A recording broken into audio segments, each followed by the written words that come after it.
know where it all went wrong was the day they started the spelling bee. Because up until that day I was an idiot, but nobody else knew, you know? And the spelling bee day, popped up. All right, kids, up against a wall. It's time for public humiliation. Spell a word wrong, sit down in front of your friends.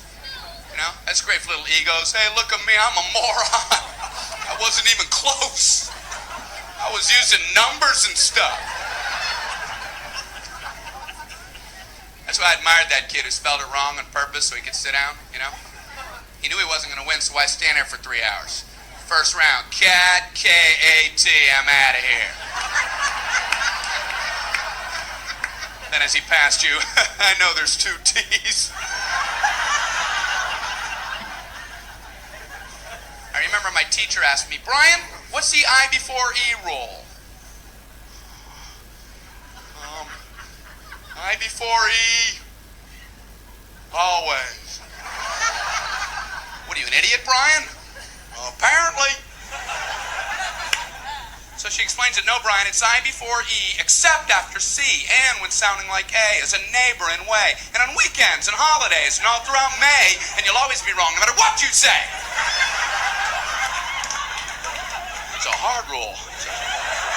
It's a rough rule. Plurals were hard, too. Brian, how do you make a word a plural? You put an S. You put an S at the end of it. When?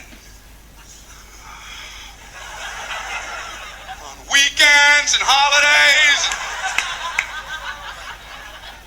Brian, let me show you. So she asked this kid who knew everything, Erwin, what is he plural for? Ox. Oxen. The farmer used his oxen. Brian, what? Brian, what's the plural for box? Boxing. I bought 2 boxing of donuts. No, Brian, no. Let's try another one. Erwin, what is he plural for? Goose. Geese. I saw a flock of geese. Brian, what?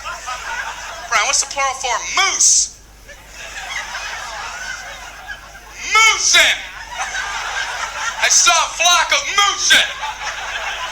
There are many of them, many much moosin'. Out in the woods, in the woodsin'. The meat's wanting the food. Food is the eating, is it? The meat's wanting the food and in the wooding, is it? And the food in the wooding, is it? Brian. You're an imbecile. Imbecile.